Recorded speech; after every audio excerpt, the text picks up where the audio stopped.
इसके आगे अब हम पढ़ेंगे methods of solving a pair of linear equation, यानी कि अगर लीनियर इक्वेशन हमको दी गई है दो, तो उनको कौन से मेथड से हम सॉल्व कर सकते हैं। दो मेथड दिए होते हैं, एक तो सब्स्टिट्यूशन मेथड होता है, एक होता है एलिमिनेशन मेथड।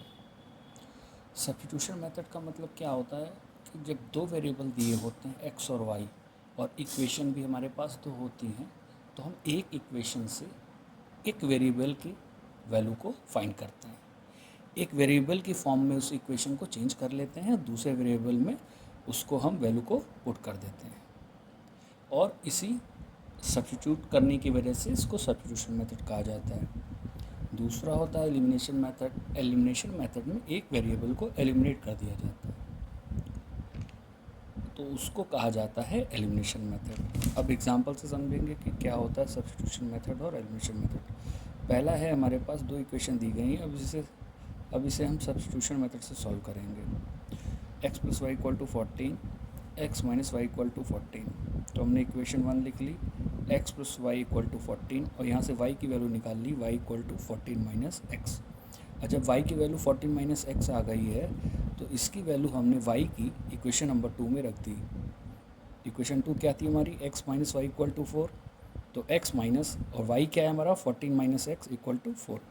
चूँकि ब्रैकेट के बाहर माइनस है तो साइन चेंज हो जाएंगे, तो x minus 14 plus x equal to 4, और x और x ऐड होकर 2x हो जाएगा, और 14 हमारा उधर जाएगा तो प्लस का हो जाएगा, तो 2x इक्वल टू 4 प्लस 14, यानी कि 2x इक्वल टू 18, और x की वैल्यू क्या आ जाएगी, 9। जब x की वैल्यू 9 आ जाएगी तो हम इक्वेशन 1 में x की वैल्यू को रख देंगे, पुट कर देंगे, और y की वैल्यू हमारी आ जाएगी 5 आ जाएगी। अब हमारा जो मेथड है दूसरा, वो है एलिमिनेशन मेथड। ठीक है, तो अब इसके लिए भी दो इक्वेशन दी गई हैं, x plus y equal to 5 और 2x minus 3y equal to 4। ये दो इक्वेशन हैं। अब इसमें एलिमिनेशन मेथड कैसे लगेगा, जैसे पहली इक्वेशन अगर हम देखें तो x का कोफिशिएंट क्या है, 1 है, और दूसरी इक्वेशन जो दी गई है उसमें x का कोफिशिएंट क्या है, 2 है। तो अब हम क्या करेंगे कि पहली वाली इक्वेशन को हम 2 से मल्टीप्लाई कर देंगे।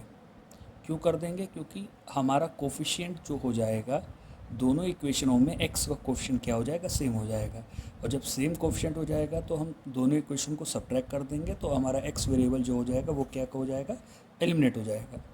तो हमने जब 2 से मल्टीप्लाई कर दिया इक्वेशन 1 को, तो 2x plus 2y equal to 10 हो गया, और सेकेंड इक्वेशन हमारे पास है 2x minus 3y equal to 4 है।